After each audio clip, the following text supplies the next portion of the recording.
प्रणाम। मैं आयुर्वेद रत्न सुरेंद्र शर्मा। आज के पाठ का विषय वृष लग्न की कुंडली में एकादश भाव में 5 ग्रहों सूर्य, बृहस्पति, केतु, शनि व चंद्र का एक साथ होने से फल। हमने इन ग्रहों को अंकित कर लिया है एकादश भाव में। अब हम इनके अनुमान से अंश अंकित कर देते हैं। सूर्य यहाँ हम 20 से 30 अंश में ले लेते हैं, 28 अंश। बृहस्पति को यहाँ हम 0 से 10 में ले लेते हैं, 2 अंश। केतु को यहाँ 10 से 20 अंश में ले लेते हैं, 12 अंश। शनि को यहाँ 24 अंश ले लेते हैं,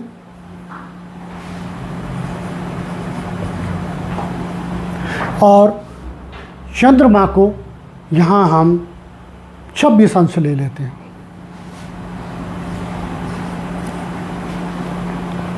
सम्मुख बैठा राहु भी केतु समान होगा, 12 अंश नहीं हो जाएगा। अब देखते हैं इनके कौन कौन से नक्षत्र बनते हैं। सूर्य मीन राशि में 28 अंशों में किस अंश में पड़ेगा, किस नक्षत्र में पड़ेगा? देखिए, सूर्य अंतिम अंशों में है, अतः रेवती नक्षत्र में पड़ेगा। रेवती। बृहस्पति मीन राशि में प्रारंभिक अंशों में है। प्रारंभिक अंशों में मीन राशि में पूर्वा भाद्रपद नक्षत्र में पड़ेगा।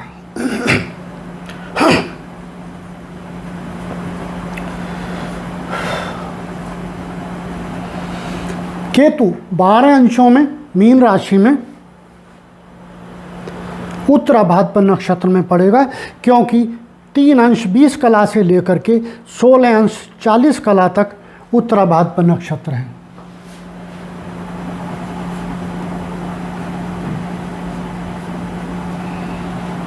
तदुपरांत शनि 24 अंशों में, देखिए, रेवती नक्षत्र में पड़ेगा, क्योंकि 16 अंश 40 कला तक उत्तरा भाद्रपद है, तदुपरांत रेवती नक्षत्र है।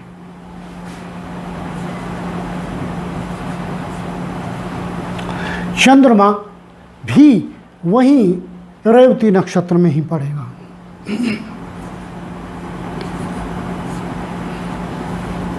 सम्मुख बैठा राहु यहाँ कन्या राशि में हो जाता है।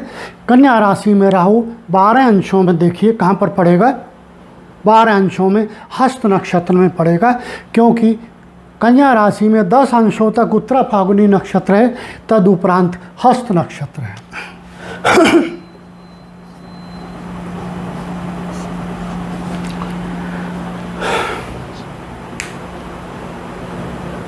सूर्य रेवती नक्षत्र में है, साथ ही चंद्रमा भी रेवती नक्षत्र में है।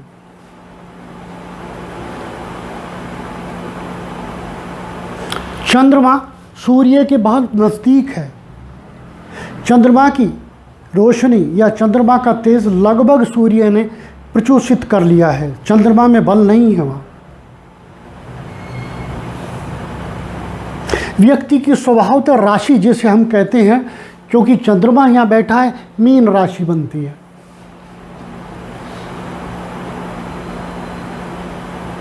मीन राशि में चंद्रमा 26 अंश पे है। चंद्रमा 26 अंश पे जाकर के अंतिम चरण के बिल्कुल करीब है, क्योंकि एक चरण 3 अंश 20 कला का होता है। इसलिए यदि हम 30 अंश में से 3 अंश 20 कला माइनस करें तो 26 अंश 40 कला आता है। 26 अंश पर है, 40 कला से पहले, इसलिए ये चंद्रमा या रेवती नक्षत्र में तृतीय चरण में आ जाता है। रेवती नक्षत्र का तृतीय चरण भारी हानिकारक होता है और चतुर्थ चरण रेवती का वो मृत्युकारी, लगभग मृत्युकारी कहा गया है, जीवन के लिए कष्टकारी। किसके लिए कष्टकारी? जीवन के लिए। अभी उसका वर्णन हम करेंगे। यहाँ सूर्य नपुंसक ग्रह के नक्षत्र में है और यहाँ नक्षत्र गंडात के आसपास है। नक्षत्र गंडात का जिक्र मैंने अपने पिछले पाठों में किया है। नक्षत्र गंडात का अभिप्राय यह है कि 27 नक्षत्रों के 3 समूह बनाए गए हैं। 9 नक्षत्र का एक समूह है, जहाँ भी प्रत्येक 9 नक्षत्र का दूसरे 9 नक्षत्र से संधि बनती है। मैं सामान्य उदाहरण लेकर के यहाँ बताता हूँ।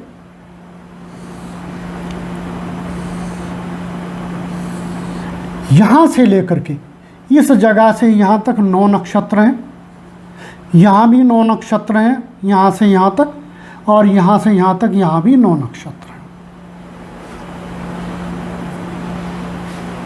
प्रारंभिक नक्षत्र अश्वनी, और इसमें इन 9 नक्षत्रों में अंतिम नक्षत्र ज्येष्ठा,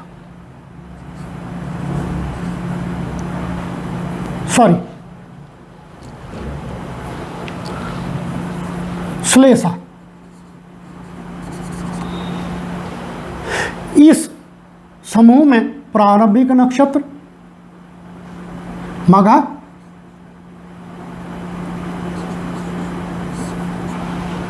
और अंतिम नक्षत्र धनिष्ठा,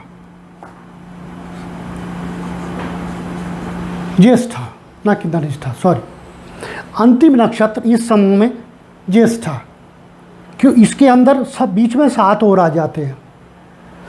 फिर यहाँ तीसरे समूह में प्रारंभिक नक्षत्र यहाँ से मूला, और अंतिम नक्षत्र रेवती। ये पहला नक्षत्र है, ये 9वां है, ये 10वां है, ये 18वां है, 9 9 दूनी 18, 19वां है, ये 27वां है।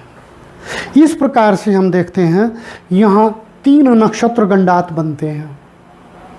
9 समूह, 9 ग्रहों का, सॉरी 9 नक्षत्रों का समूह जहाँ दूसरे समूह से मिलता है, वो ये पॉइंट बना, ये पॉइंट बना, ये पॉइंट बना।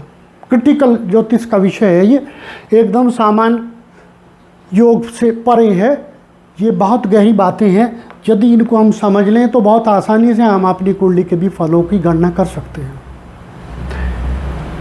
यहाँ अश्वनी और रेवती के बीच में जो पॉइंट बनेगा इसे नक्षत्र गंडात कहते हैं।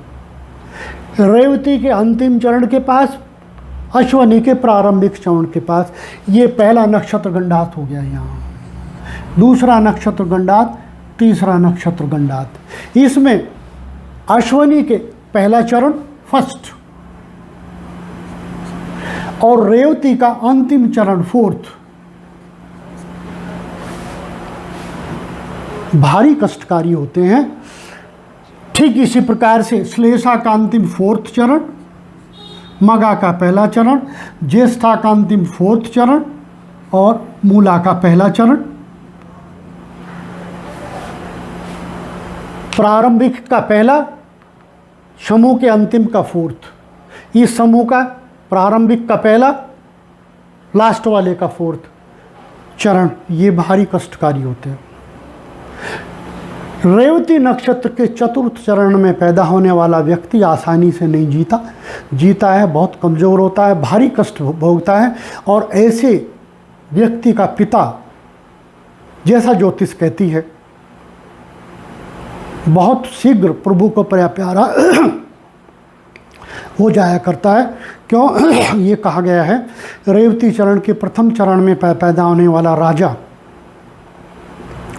दूसरे में मंत्री, दूसरे चरण में, तीसरे में अपने और अपनी माता के लिए भारी कष्टकारी, और चतुर्थ में पिता के लिए कष्टकारी।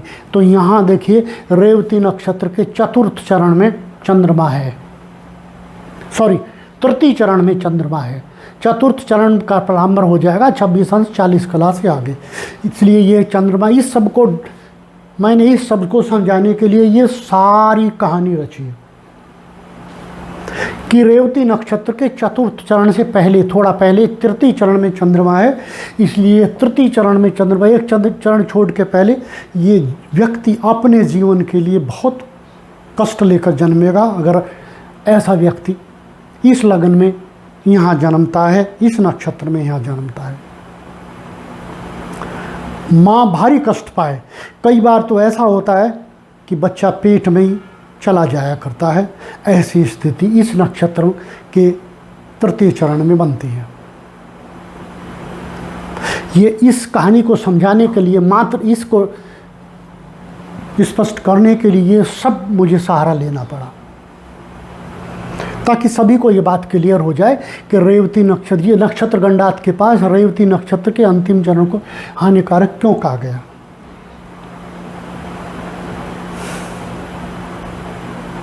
अब ये सूर्य यहाँ बैठा हुआ रेवती नक्षत्र में, नपुंसक ग्रह के नक्षत्र में, क्योंकि रेवती नक्षत्र का स्वामी बुध होता है, जो नपुंसक ग्रह है।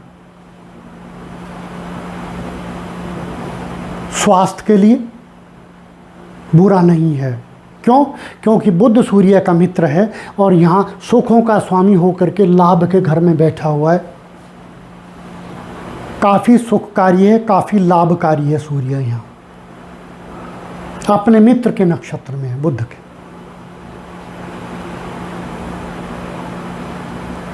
ऐसा व्यक्ति अत्यंत बुद्धिमान।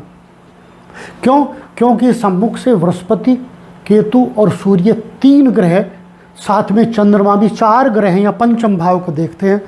ऐसा व्यक्ति अत्यंत बुद्धिमान, चतुर, कॉमर्स, मैथमेटिक्स, अकाउंटेंसी, चिकित्सा, सीए, रिसर्च स्कॉलर आदि आदि बन जाया करता है। उत्तम व्यापारी भी बन जाया करता है। शिक्षक, प्रोफेसर, सोने चांदी का व्यापारी, अनाज का व्यापारी, दालों का व्यापारी,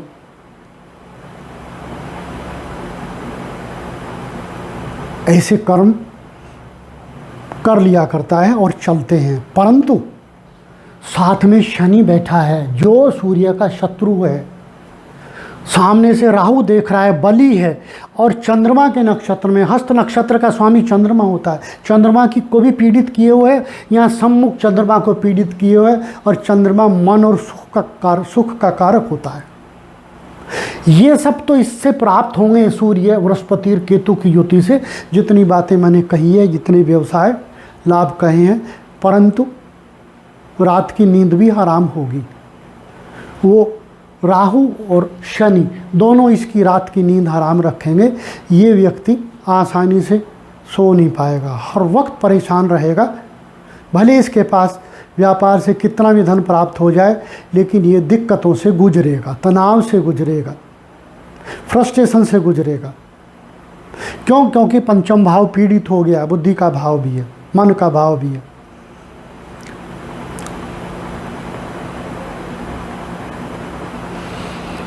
यहाँ बैठ करके बृहस्पति अपनी राशि में बैठा है, अष्टम भाव का प्रभाव तो ले रहा है, लेकिन अब स्वयं राशि में है। यहाँ इसका प्रभाव वहाँ जाकर के कम हो गया यहाँ से। क्यों? क्योंकि स्वयं राशि में बैठ गया।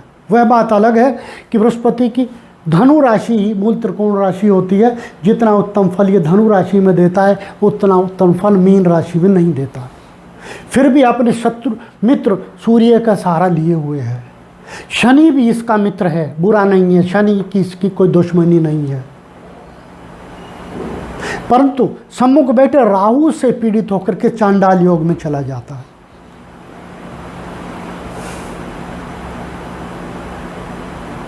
यही बृहस्पति जब आप पंचम दृष्टि से अपने इस भाव को देखेगा, तृतीय भाव से, क्योंकि स्वराशि में है, इसलिए ऐसे व्यक्ति को छोटे बड़े दोनों भाइयों का सुख या दोनों बहनों का सुख प्राप्त हो जाया करता है।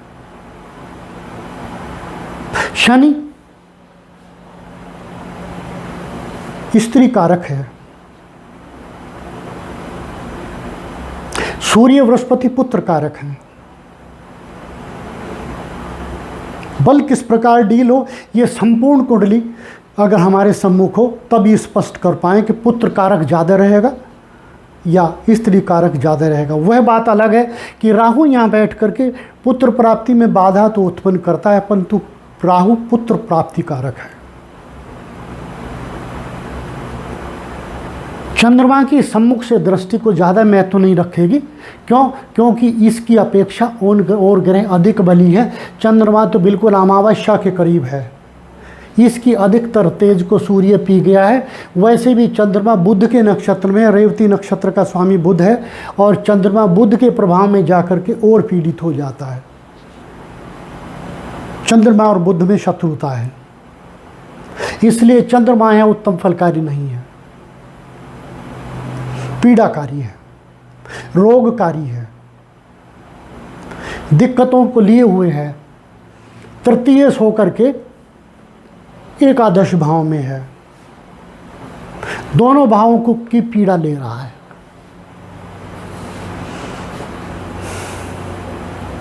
यहां बैठा हुआ है बृहस्पति, अपनी नवम दृष्टि से देखिए कहां देखता है, 7, 8 और 9 नवम दृष्टि से यहां देखता है, परंतु वहाँ लाभ का स्वामी होकर के देखता है। लाभ का लाभेश है, लाभेश होकर के यहाँ देखता है।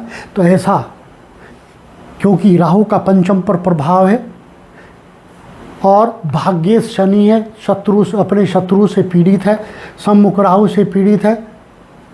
ऐसी स्थिति में कई बार एक शादी टूट करके या एक सगाई टूट करके दूसरी हुआ करती, कभी कभी 2 शादियां भी प्राप्त हो जाया करती हैं। ऐसी पत्नी प्राप्त हो जाए पहली जो स्वेच्छा से छोड़कर चली जाए, दूसरी शादी प्राप्त हो। क्यों? या तो सप्तमेश वहाँ बैठ जाए या वहाँ बैठा हुआ ग्रह यहाँ अपनी दृष्टि डाले, और वो भी बृहस्पति डाले तो अतिरिक्त सुख प्राप्त कराया करता है। वह बात अलग है कि बृहस्पति जब यहाँ बैठकर यहाँ देखेगा, व्यापार में वृद्धि करेगा, वहाँ लाभ देगा। तो व्यापार के लिए ये बहुत अच्छी कुंडली है, कोई भी व्यापार कर ले ये व्यक्ति अच्छा चलेगा। बाधाएं झेले वो बात इसकी अलग है कि ये बाधाओं को कितनी कोप कर पाता, कितना सक्षम है, कितनी इसे मित्रों परिवार की सपोर्ट है, वो तो इसे खुद देखनी होगी, लेकिन व्यापारिक कुंडली बनती है। ऐसी स्थिति यहाँ है। यहीं बैठा हुआ शनि अपनी दशम दृष्टि से देखिए 7, 8, 9 और 10 दशम दृष्टि से अष्टम भाव को देखता है, और अष्टम भाव में शनि की दृष्टि आयु वृद्धि करती है, बीमार तो करती है। क्योंकि अष्टम भाव को शनि को अष्टम भाव का कारक कहा गया है, इसलिए बीमार तो बहुत ज़्यादा करती है, परंतु आयु को क्षत नहीं होने देती, आयु को कम नहीं करती। ये राहु जब अपनी पंचम दृष्टि से यहाँ देखता है, भाग को खंडित करता है और तलाकवादी बना देता है, पिता को कष्ट देता है, पिता के धन को, पिता के कर्म को कष्ट देता है, पिता की वृद्धि को कष्ट देता है, अधर्म को बढ़ावा देता है। अब लास्ट पॉइंट बचता है उपाय। उपाय क्या किए जाएं इसके, ताकि व्यक्ति को की पीड़ा कम हो और उत्तम सुख प्राप्त हो। सर्वप्रथम राहु के उपाय किए जाएं, क्योंकि राहु अपनी राशि में बैठा हुआ है, बहुत बली है यह राहु। यदि राहु की महादशा आ जाए तो व्यक्ति की बुद्धि को इतना तेज कर देगा कि वो कोई भी रास्ता अपनाए, नैतिक हो अनैतिक हो, बहुत उत्तम कोटि का आय अर्जित करता बन जाएगा, रास्ता कोई भी अपनाए। परंतु बीमारी भी दे देगा और संतान उत्पत्ति में दिक्कत करेगा। इसलिए इस राहु के उपाय किए जाएं, जाप बिल्कुल ना किए जाएं, दान किए जाएं। राहु को कभी बलि ना करें। स्वयं राशि का है वैसे ही खुद बलि है, चंद्रमा के नक्षत्र में, कमजोर नक्षत्र में। शनि तो उत्तम भाव का स्वामी होकर के लाभ के घर में बैठा हुआ है, राहु और सूर्य से पीड़ित है। शनि को बल दिया जाए, शनि के जाप की जाए जितने अधिक हो, और शनि को बल देने के लिए भगवान शिव की उपासना की जाए, अपने पितरों और अपने देवों की उपासना की जाए। सूर्य को बल दिया जाए, सुख का स्वामी होकर के लाभ के घर में आदित्य हृदय स्तोत्र का पाठ किया जाए नित्य प्रति। दूध मिलाकर के सूर्य को प्रतिदिन उसका मंत्र बोलते हुए जल दिया जाए।